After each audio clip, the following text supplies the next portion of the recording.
Ya, ngandok li. Turun le.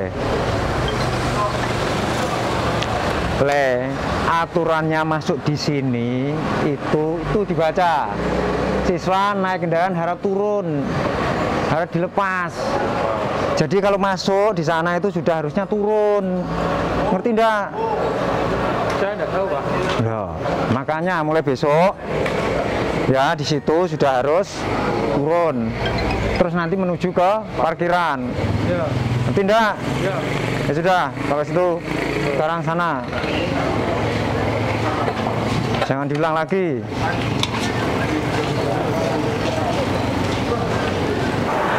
Oke Mas, untuk pelajaran instalasi tenaga listrik kali ini saya akan menjelaskan tentang alat pengukur dan pembatas. Namun sebelum itu saya akan menjelaskan tujuan pembelajaran kali ini. Yang pertama adalah kalian dapat memilih material kerja, alat pengukur dan pembatas. Yang kedua adalah kalian dapat mendeskripsikan alat pengukur dan pembatas. Selanjutnya kalian dapat menyiapkan peralatan praktek terkait dengan alat pengukur dan pembatas. Dan yang terakhir tentunya kalian dapat mempraktekkan secara langsung tentang alat pengukur dan pembatas. Oke Mas, diperhatikan di depan sini adalah penjelasan mengenai alat pengukur dan pembatas ya. Jadi yang pertama, tujuan adanya alat pengukur dan pembatas atau disingkat sebagai APP adalah sebagai tempat penyambungan dari kabel. Kabel dari PLN ya, tegangan rendah ke kabel konsumen, yaitu di rumah-rumah. Selanjutnya adalah sebagai pengukur daya listrik. Yang dimaksud sebagai pengukur adalah dia APP berperan sebagai pengukur daya listrik sehingga kita tahu tentang berapa daya listrik yang dipakai oleh di rumah kita. Loh, Mas, Farel, ngapain itu? Ini kan waktunya pelajaran. Kok mainan HP kenapa? Sini, HP-nya saya ambil. Silahkan diperhatikan dulu. Nanti kalau kamu PSG, nggak bisa, kamu yang tanggung akibatnya. Kemudian APP juga dilengkapi dengan pemutus arus ya. Pemutus arus yang digunakan adalah miniatur circuit breaker. Dia atau miniatur circuit breaker itu akan memutuskan arus listrik ketika terjadi hubung singkat ataupun terjadi kerusakan dari peralatan rumah tangga yang digunakan. Untuk itu, APP sangat penting pada saat melakukan instalasi penerangan listrik. Selanjutnya, di sini saya akan membahas mengenai APP itu sendiri atau yang saya gunakan adalah kWh. Ya. Jadi, saya tampilkan seperti ini. Yang saya gunakan adalah kWh meter analog. Ya, kalau kita alat langsungnya, ya, secara langsung alatnya akan seperti ini, ya. Kemudian untuk penjelasannya, saya akan menggunakan gambar di depan ini, yaitu yang pertama adalah ada bagian belakang yang akan ditempelkan di tembok konsumen, ya. Dan perlu diketahui bahwasanya APP ini adalah milik dari PLN. Jadi konsumen tidak berhak untuk mengotak-atik dari APP. Baru nanti keluaran APP itu adalah milik konsumen pribadi. Nah, untuk kWh meter analog ya, yang digunakan adalah L atau fasanya lainnya akan masuk di sini, kemudian keluar ya. Keluar digambarkan sebagai kabel warna merah ini menuju ke input MCB. Baru dari input MCB akan keluar ke instalasi atau PHB konsumen. Yang kedua adalah N atau netral. Ya, netral di sini akan masuk ke terminal APP. Kemudian keluaran dari netral akan masuk ke instalasi langsung tanpa melalui alat apapun. ya, akan masuk ke PHB.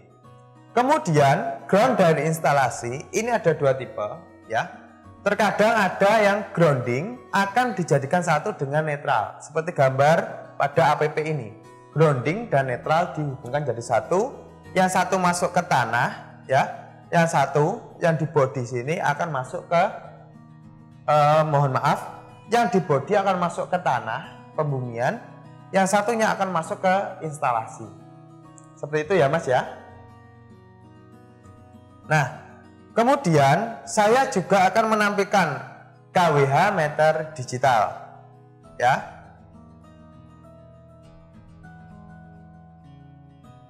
Jadi perlu diperhatikan Mas ya, untuk KWH meter digital pelaksanaannya akan seperti ini. Untuk fasa diwakili dengan kabel warna merah, ya. Kemudian untuk netral diwakili dengan kabel warna biru.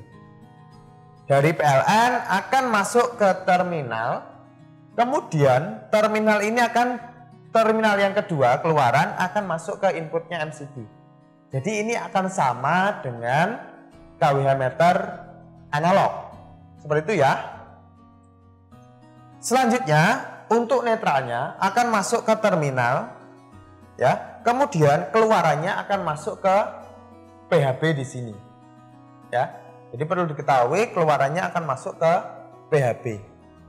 Dan yang paling penting ya diperhatikan adalah antara netral dengan grounding di sini untuk digital tidak boleh dijadikan satu, namun dipisah. Jadi groundingnya yang satu ke pembumian dan yang lainnya akan masuk ke instalasi melalui PHB. Dan tidak boleh dihubungkan dengan netral. Itu perlu digarisbawahi. Ya.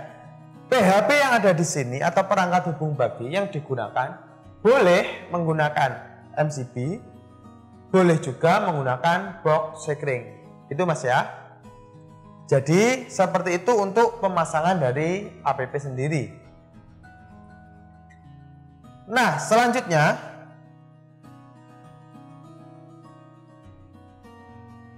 saya akan menjelaskan tentang PHB atau perangkat hubung bagi. Yang ada di sebelah sini adalah PHB yang digunakan pada industri, ya. Biasanya untuk industri skala besar. Namun yang di sini digunakan sebagai instalasi rumah tangga biasa. Nah, yang di sini kita menggunakan MCB, kemudian yang di sini kita menggunakan box sekring, ya, atau pengaman lebur. Untuk pengaman lebur seperti yang digambarkan di sini. Untuk yang warna hitam mewakili fasa, warna biru mewakili netral, warna kuning mewakili grounding. Untuk fasa akan dihubungkan ke sini, ya, sebelah sini. Kemudian outputnya akan dimasukkan ke bagian atas ini, yang bagian bawah, ya. Jadi gambarannya, ya, Mas ya, tolong diperhatikan. Gambarannya adalah seperti ini. Nanti untuk fasa akan masuk ke bawah sini dan netral sebelah sini. Dan ini ada beberapa orang yang menggunakannya netralnya nggak di sebelah kiri sini, tapi dimasukkan ke bagian kanan yang berada di bawah ini. Dan itu boleh, nggak ada masalah. Kemudian untuk fasa tadi dimasukkan di sini dan akan dihubungkan menggunakan pengaman lebur. Ya, dipasang di sini nanti. Nah, baru kita pasang. Ini nanti untuk menghubungkan fasanya. Ya. Seperti itu. Kemudian untuk grounding akan keluar ke instalasi, untuk netral juga outputnya di sini keluar ke instalasi.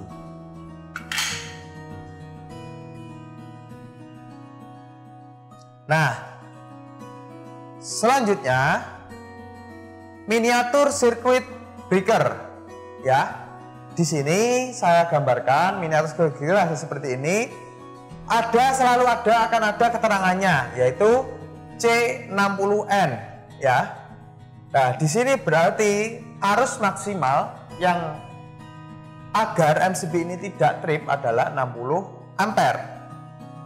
Kemudian ring tegangannya di sini adalah antara 230 sampai 400 volt. Berarti ini digunakan untuk arus AC. Ya. Jadi seperti itu. Kemudian ada yang namanya kapasitas breaking. Maksud dari kapasitas breaking ini, Mas, ya, adalah ketika MCB ada arus lebih dari 60, maka dia pasti akan trip kan. Namun kalau lebih dari 6000, MCB tidak hanya trip, namun MCB akan rusak. Jadi ini kapasitas breakingnya. Kalau teraliri arus lebih dari 6000 ampere, maka dia akan rusak. Jadi dinaikkan sudah nggak bisa lagi. Kemudian kelas energi adalah ini biasanya dari PLN. Kalau PLN biasanya kelas energinya adalah 3. Nah, di sini untuk penghantar listrik kita menggunakan beberapa kabel, ya. Jadi untuk penghantar listrik kita menggunakan beberapa kabel. Yang pertama adalah ada kabel NYA. Oke, ada kabel NYA. Nah, kabel NYA ini adalah dia ada berinti tunggal, jadi tengahnya cuma satu tembaganya. Kemudian ada isolatornya di luar dan cuma satu lapis. Kemudian ada kabel NYM, ya. Kabel NYM yang digunakan adalah dia ada 2 lapis, ya, akan ada 2 lapis dari PVC di dalam dan di luar. Kemudian di paling dalamnya itu nanti akan ada kabel berinti banyak, ya, tembaganya berinti banyak. Kemudian NYAF adalah kabel berinti banyak yang dilapisi satu isolator. Kemudian untuk mengamankan beberapa kabel tersebut digunakan pipa PVC. Jadi Mas, kalau kita melakukan instalasi penerangan, kita harus menggunakan pipa PVC agar kabel tidak mudah rusak karena terkena sinar matahari, hewan atau lain sebagainya, ya. Untuk kuil, jadi penggunaan kabel itu enggak serta-merta, ada aturannya, yaitu kuil 2000 dan kuil 2011. Untuk kuil 2011 urut, ya, urut dari hitam, coklat, abu-abu, itu untuk RST-nya. Kemudian untuk netralnya tetap menggunakan biru dan untuk groundingnya adalah kuning strip hijau. Namun pada kuil 2000 yang kita gunakan adalah kabel warna hitam, ya. Nanti kita gunakan kabel warna hitam atau merah atau warna kuning. Kuning yang ada di sini adalah kuning polos tanpa strip. Ini digunakan untuk fasa. Kemudian untuk kabel biru digunakan sebagai netral dan kuning strip hijau, ya, di sini ada stripnya, itu digunakan sebagai grounding, ya. Ini harus dipahami dan tidak boleh terbalik ataupun salah. Nah, selanjutnya adalah kotak-kontak.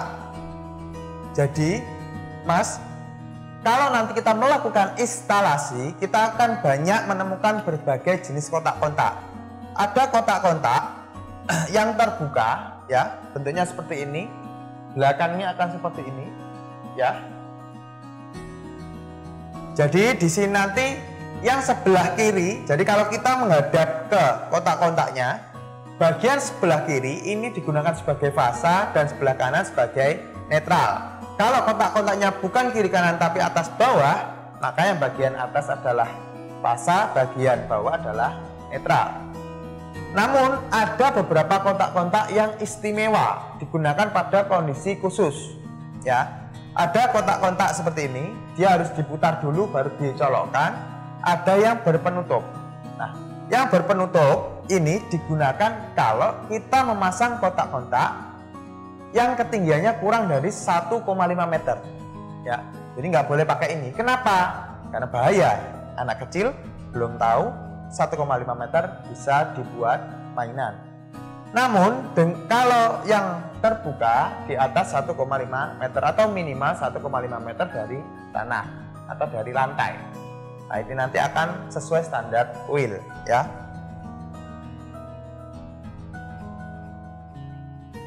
Nah, setelah kotak-kotak, saya akan menampilkan bagaimana cara untuk memasang saklar seri. Ya Mas ya, diperhatikan saklar seri. Saklar seri itu apa? Satu saklar yang digunakan untuk mengoperasikan atau mengatur dua buah lampu. Nah, contohnya ini, ada lampu satu, ada lampu dua.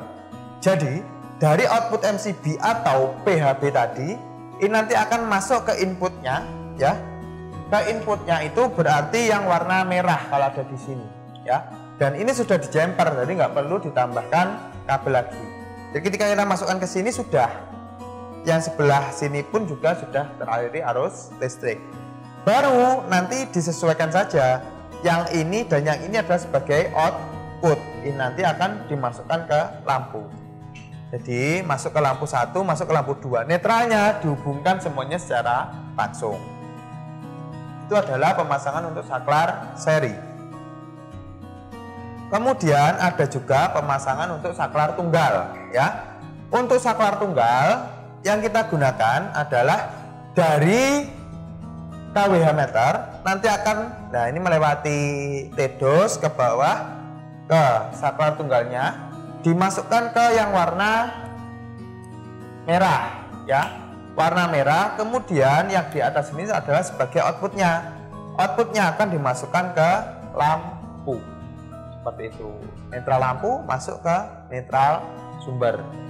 Nah, otomatis ini nanti lampu bisa kita atur bagaimana merangkainya. Itu ya, Mas, ya. Nah, setelah itu nanti kita akan melakukan praktek, ya, akan melakukan praktikum. Untuk itu kita harus bersiap-siap, bersemangat melakukan praktikum agar ketika nanti kalian berada di tempat prakerin, ya, praktek kerja industrinya, bisa melakukan sesuai dengan aturan-aturan UIN. Gitu Mas ya. Sekarang kita praktek.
Oke Mas, ya, jadi untuk saklar tunggal nanti yang kita gunakan adalah saklar seperti ini. Di belakangnya ada cuma dua, karena ini digunakan sebagai yang merah sumber, yang putih digunakan menuju ke beban, ya. Jangan lupa ketika pemasangan kita harus menguatkan sisi ini, ya, sebagai pengaitnya ke input dus, ya. Jadi harus dikaitkan kuat agar nanti nggak goyang, ya, dan rapat. Kemudian kalau sudah mengerti, setelah ini sampai praktekkan ya Mas ya. Oke, silakan.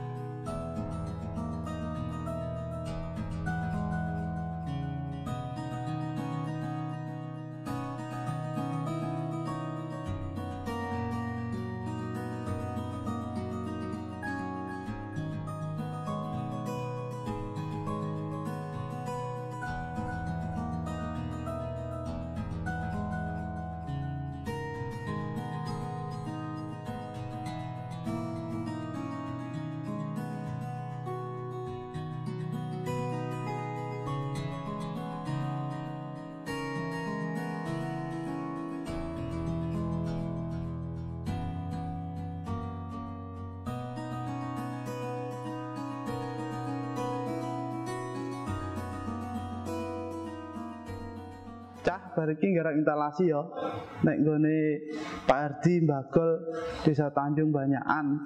alat-alat dan disiapne gek dalam budal aja sampai enek sing ketinggalan. Iya Pak. Terus dan digoleki kono alate.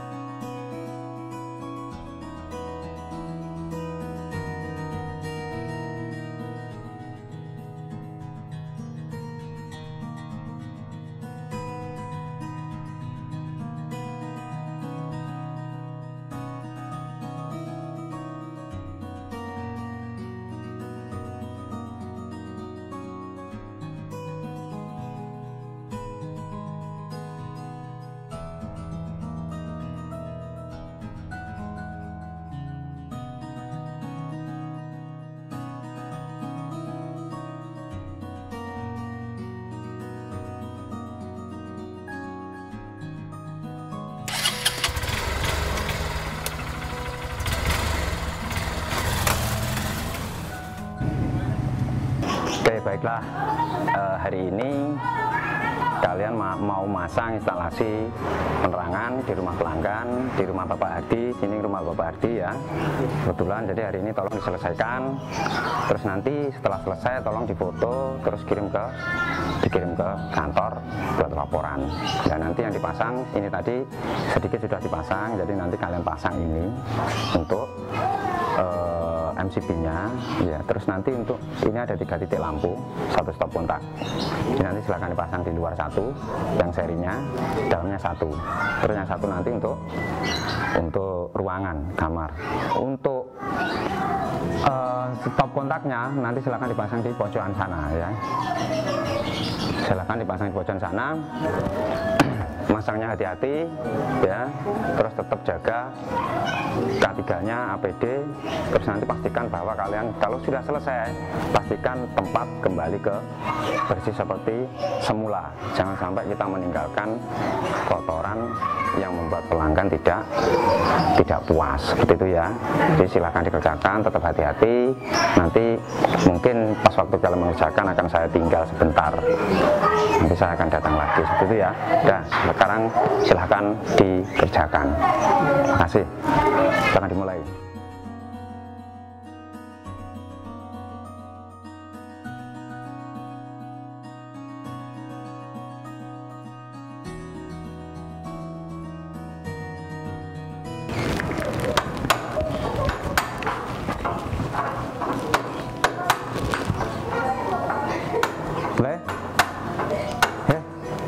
Kamu kok malah mainan HP, malah ndak ngewangi koncone piye. Lah terus tugas kamu tadi yang saya suruh nyambungin kabel bagaimana? Selesaikan Pak. Lah terus piye iki lek ngajarin sekolahan? Ganap. Iki kok kancamu piye kok gak iso kaya ngene iki? Dan sekolah turu Pak ini. Lha kuwi. Wes digarap. Nggih Pak. Caramu ngono wis dapat dadi apa wis kok. Ayo digarap. Nggih. Tak tinggal mana ya? Iki kon garap koncane. Nggih. Ojo oleh ngene keramari iki kok, lek cuma seperti itu ae.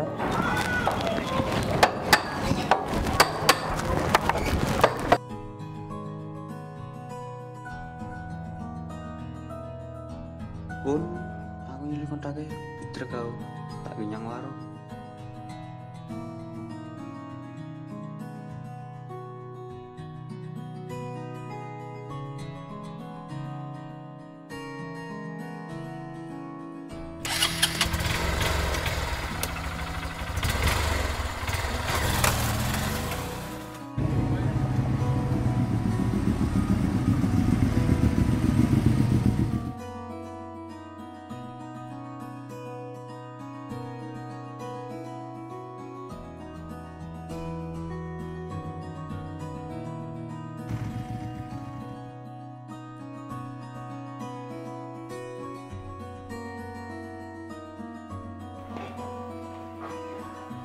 Wes. Piye? Kena opo? PSG ning kono kongkan ngono terus ya. Ya terus. Wis ning kene wis lha iki lho, nek kopi. Nikmat nih, nikmat. Ini nikmat. Ning kene golek hiburan ya. Iya.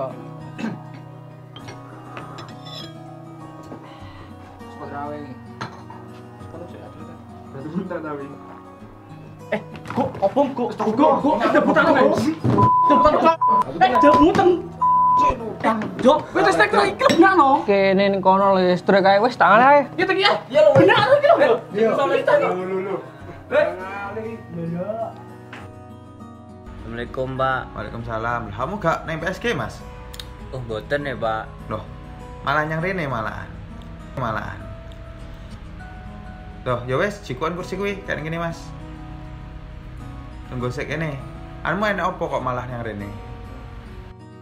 Niku kan kula kengken masang instalasi. Kula mboten saged. Kula malah ten warung. Loh, malah nyang warung. Nah, kuwi kan salahmu, Mas ya. Biyen kae wis diwarai nek sekolahan, teori, praktek. Nah, saiki nek PSG diwarai. Kula supe, Pak. Kula pengen PSG malih. Oh, ngono. Ya iso. Tapi bariki tak warai sik. Nggih. Nah, dia belajar praktek nek kene. Nggih. Terus engko aku iso hubungi Dudi kono. Ngono ya. Jadi kono tak hubungi, engko sampean kono ngomong pengen PSG neh. Tapi nek kene aku wis tak omongi san, ya. Sampean karek ngomong nek kono teko. Iya. Yang penting kamu kudu tenanan. Ya wis, ayo praktek. Oke, Mas ya.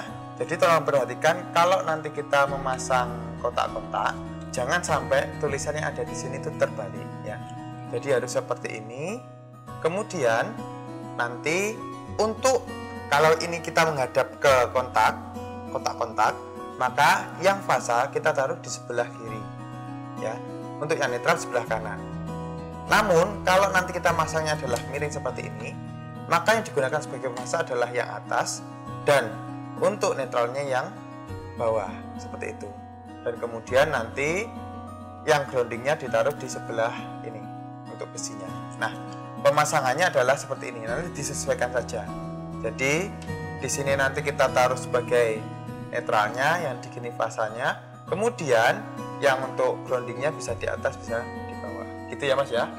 Terus kemudian sampean praktekkan ini belakang.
Waalaikumsalam.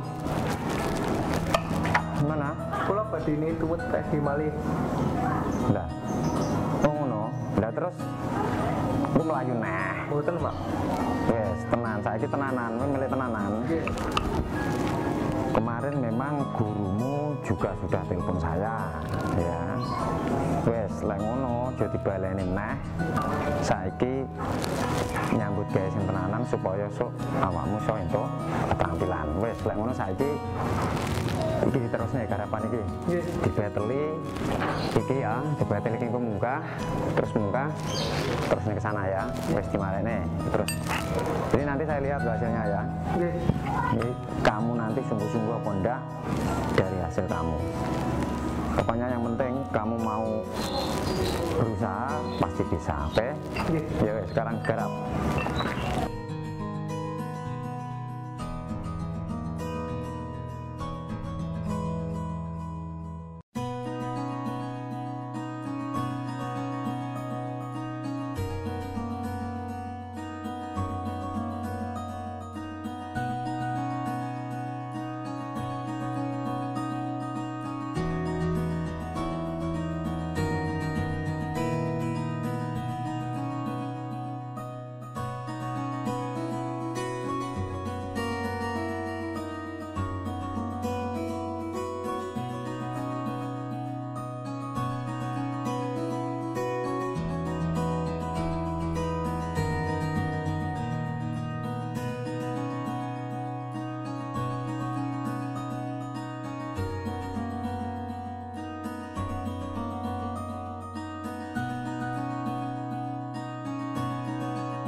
Bagaimana pesan dan kesan dari pekerjaan siswa prakerin SMK PGRI 1 Kediri, Pak?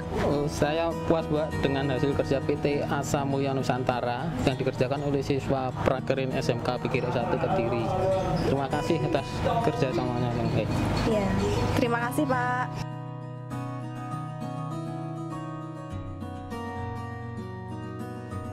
Assalamualaikum warahmatullahi wabarakatuh. Saya selaku pimpinan dari PT Asa Mulya Nusantara yang bergerak dalam bidang mekanikal elektrikal.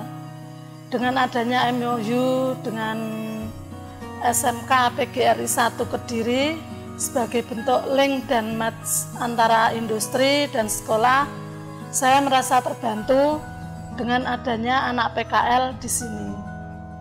Semua pekerjaan di lapangan, alhamdulillah anak-anak PKL bisa mengikuti pekerjaan yang dikerjakan di lapangan. Ilmunya bisa diterapkan insya Allah kalau nanti bekerja sudah lulus dari sekolah. Selain siswanya terampil, sikapnya juga bagus dan disiplin. Mereka mengikuti peraturan di PT Asa Mulya Nusantara. Semoga kedepannya